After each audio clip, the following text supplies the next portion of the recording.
Support for Paradox comes from the Timothy Center, your online counseling center, no matter where you live. The Timothy Center is a marriage and family counseling facility in Austin, Texas, offering distance consultations for those that live outside the Austin area.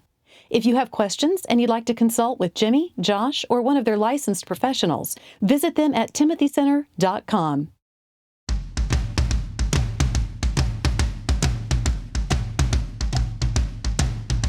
Recording live from Austin, Texas, a conversation about marriage and family that women will love and guys won't want to turn off. Dr. Jimmy Myers and Dr. Josh Myers are a paradox. Guys, welcome to the show. This is Paradox, and I am Josh. And I am Jimmy. We couldn't be more thrilled to be speaking to you on this fine May 14th day. May the 14th be with you. Such a beautiful day. Did you see what I did in there? The Apex, I did. You didn't even. I did. You didn't even. Which is weird because you're not even a Star Wars person. Well, I am not. But with May the 4th, and they finally released number 9, which we normally see it in the theater. Mm-hmm. We did not go see 9 in the theater over the holidays. Mm-hmm. So I have not seen Correct. it yet. And I'm just the guy that's going to see it once every 2 years when it comes out, and then they do 3 and they pause for 20 years. But I go see it in the theater. I did it in the 90s. I did it in the teens. And then I'm just kind of done with it. I'm not super geeky Star Wars, but with May the 4th, I've now gone back. I did not want to rewatch any of the 90s because they're terrible. But I don't think I had seen episode 3. I've watched episode 3. I went back and watched 4. I'm in the middle of 5 right now, and I'm just working my way up through 9. So I'm actually seeing them again. Very nice. Very nice. I noticed that you don't really care. No, not really. But that's, I dropped May the 14th be with you. I thought that was very clever. I don't know how many people out there know that May 4th is May the 4th be with you. I'm not sure they're up to. So I'm also boring our audience. Mm-hmm. Yeah. I was much more into it in high school when the first one came out in 1977. Saw it 9 times. Yeah, 9 times. I was negative 5 years old. Yes, you were. You saw it 9 times? 9 times. It cost you People 9 don't understand how quarters? you'd never seen anything like it before. You know, after that, you kind of got used to pew, pew, pew, and just nothing like that existed. But you'd never seen anything like that. And the lightsaber. Oh, I know. It was amazing. I think it's my generation. My generation's Jurassic Park in the 90s when that came out. Same deal. You'd never seen anything like that. Yeah. But now it looks terrible. And then Avatar. Yeah. Yes. But Avatar, you'd never seen anything quite. There are a few movies where they just break the mold. So today we are taking up the topic of what if they fail to launch, i.e. meaning, of course, your children. Your children. And we've talked about last week, we talked about boundaries. We have in previous seasons talked about not preventing a snowflake, and how do we train up our children so they will launch. And we thought it would kind of an opportune time that potentially some kids, because of COVID, are boomeranging back into the house. And like, what should we worry about? Have they not gone out and gotten a job? And so we felt like with boundaries and with COVID and kids boomeranging back, this is potentially a good conversation to have.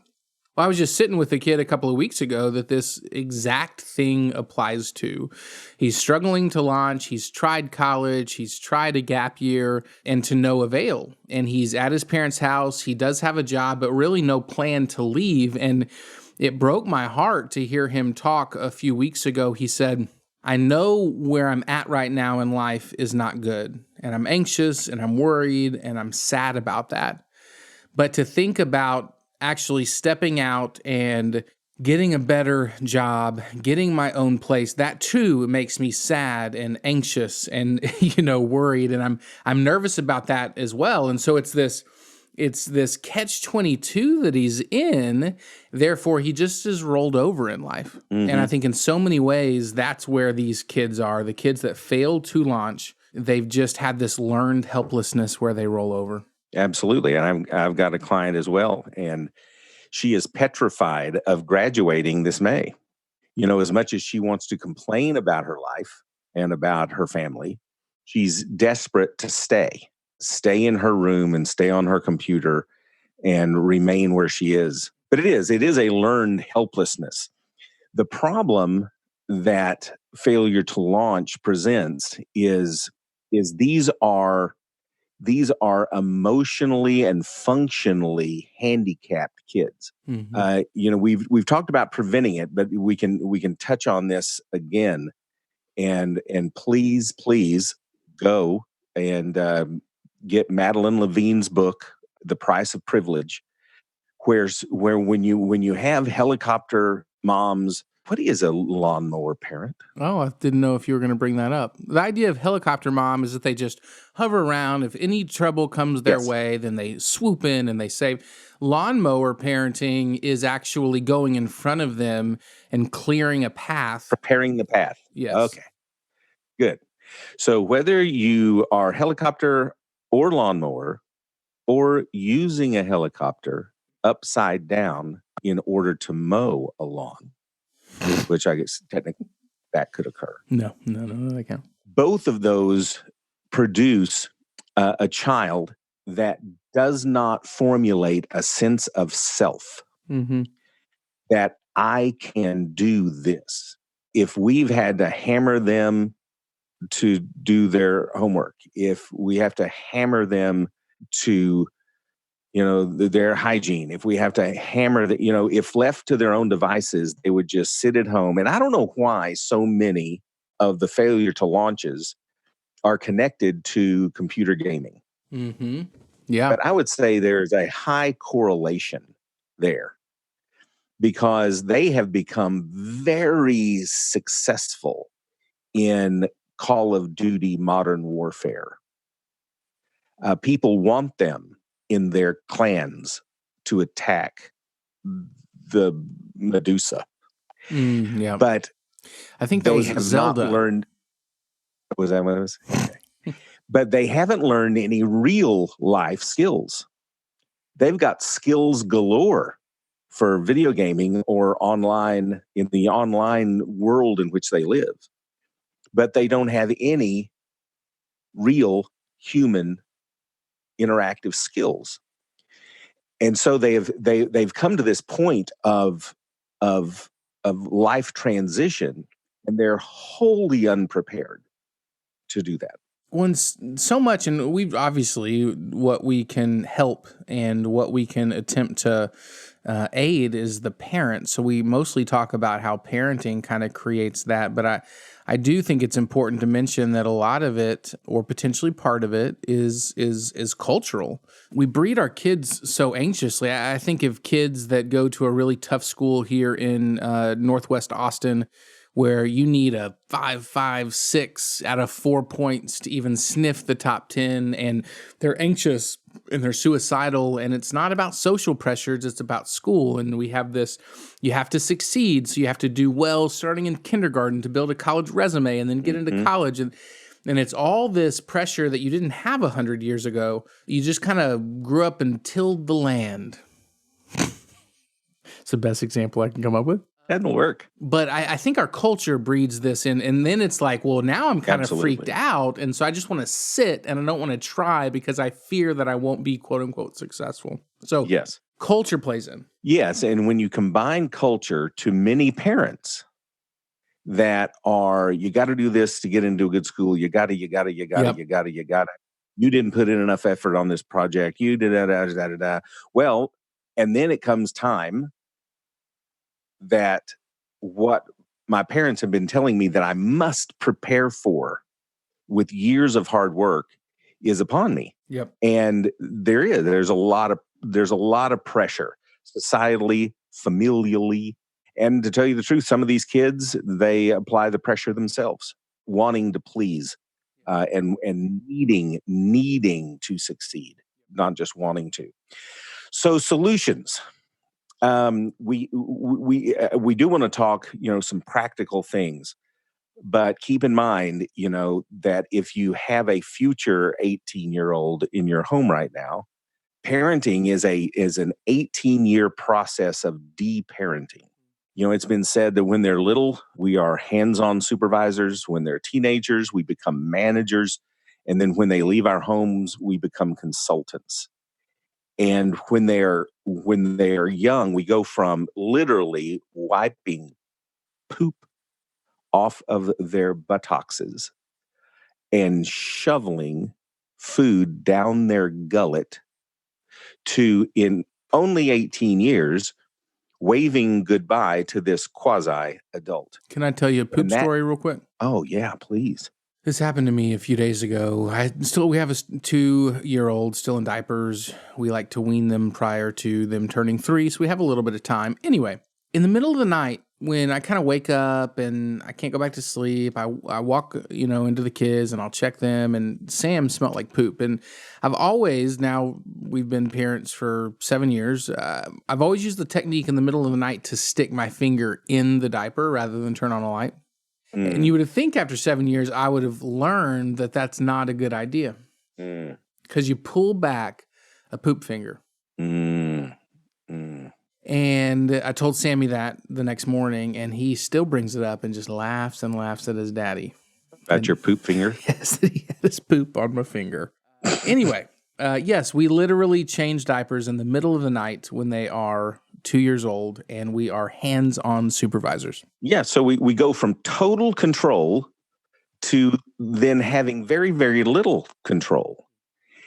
And the problem is, not only do some of these kids, are they ill-prepared to leave, some of the parents are ill-prepared for them to leave. That they have a lot emotionally invested in those kids, and they get a lot of their self-worth through their kids. So they're not prepared for them to leave either.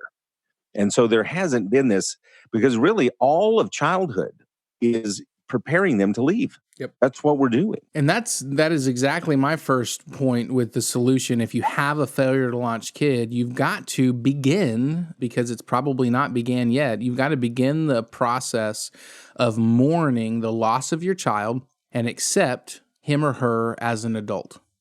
I think there's a process of mourning and grief that needs to take place, and therefore acceptance that these kids are no longer, you don't need to be hands-on supervisors. So if you have a child that is on the brink of launching, or is there now, they're in your house and they ain't going anywhere, then you've got to walk through this. And this is where the boundary discussion from last week comes in.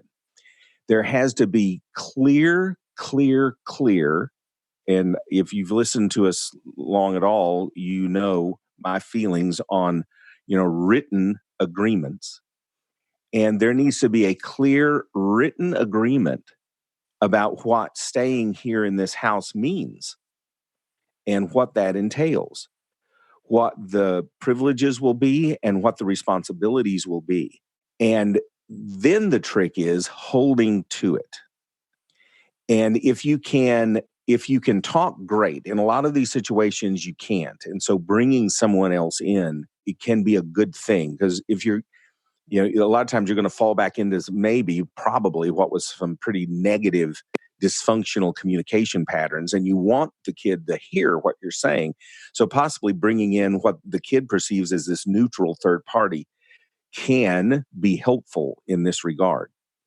But there needs to be clear understanding that if you're here, you're either a full-time student or you're working and you're paying rent, whatever your boundaries are. But staying with you is time limited, because the longer they stay with you, the worse their emotional and functional handicap becomes. So you've got to move them out, because many of them won't learn until they have to learn. And as long as they have a bed and 3 squares a day, they don't have to learn these things. And so, it comes from it. Support becomes enabling pretty quickly. Yeah, and I love your written plan, this contract. We might use the language for a teenager, but the same rules apply. This contract of what's required of them if they're in their home. I would add to that I would write down a plan for their exit. So not only while you're here, do you have a job and you're You're getting up at 8 a.m. If you don't have a job, then your 8 to 5 is trying to find a job and you're hitting the pavement. You need to create this plan of 3 months, 6 months, 9 months, whatever it might be, this exit date. And this is what we are going to plan for. And during the 9 months, let's say that they're in your house, I know, Jimbo, you talked about teaching them life skills. So you teach them how to budget and you're teaching them how to cook. And then on that date, they're out. And you might even, after the date, you have a written agreement that for the first month, are going to pay 75% of your rent or 50% of your rent. And then the second month, it goes down. The third month, it goes down further. And you slowly then, even after they're out, again, all of this is written out. You are weaning them off with an agreement with them to where at the end of it, they're fully functioning and they're on their own.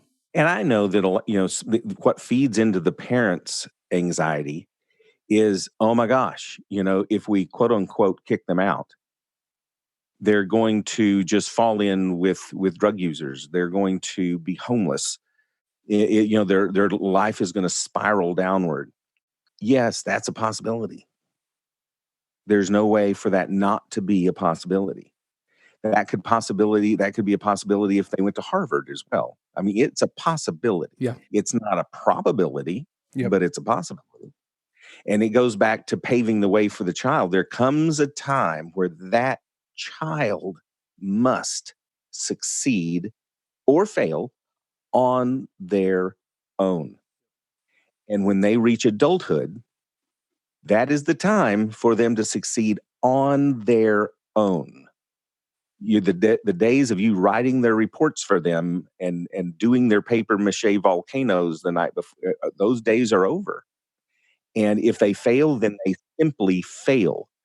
And failure is one of life's great instructors.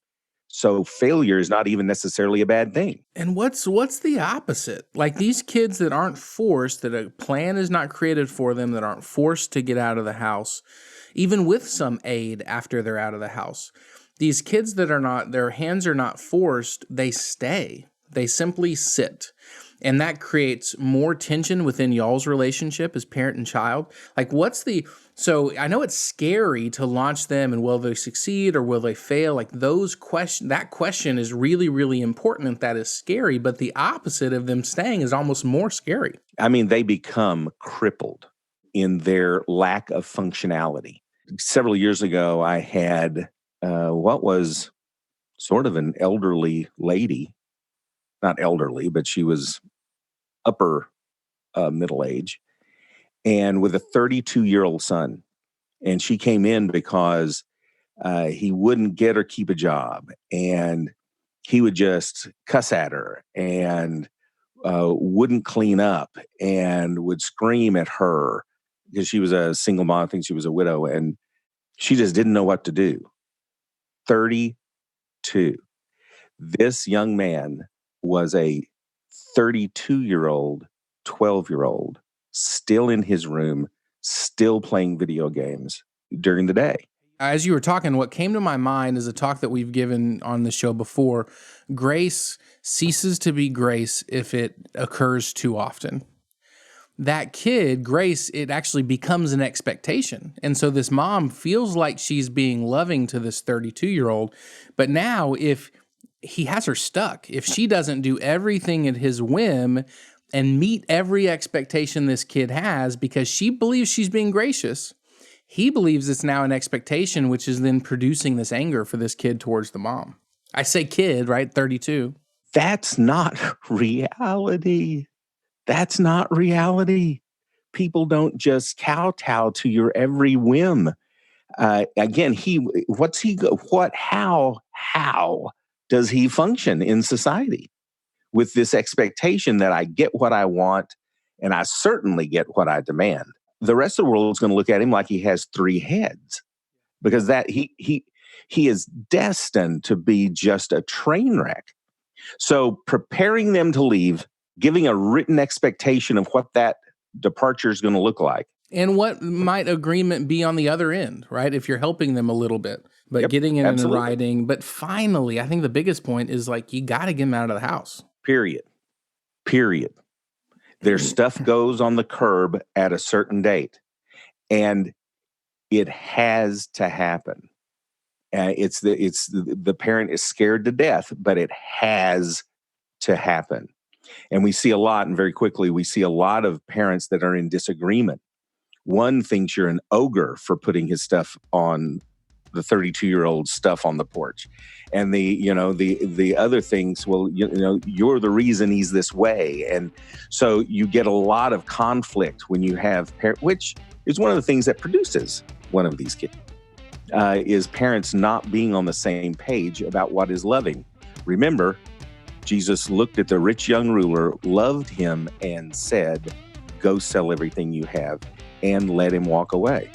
So like we said last time about boundaries, it's a loving thing to do. If you want more information about this episode or anything previous, it is paradoxpodcast.com. You can also find us on our socials there. We appreciate you guys for listening. See ya. Paradox is produced by Billy Lee Myers Jr. For more about Billy, go to therapywithbilly.com. For more information about our Paradox evangelist, Julie Lyles-Carr, go to julielylescarr.com. And if you want more details about what was discussed on today's show, go to paradoxpodcast.com.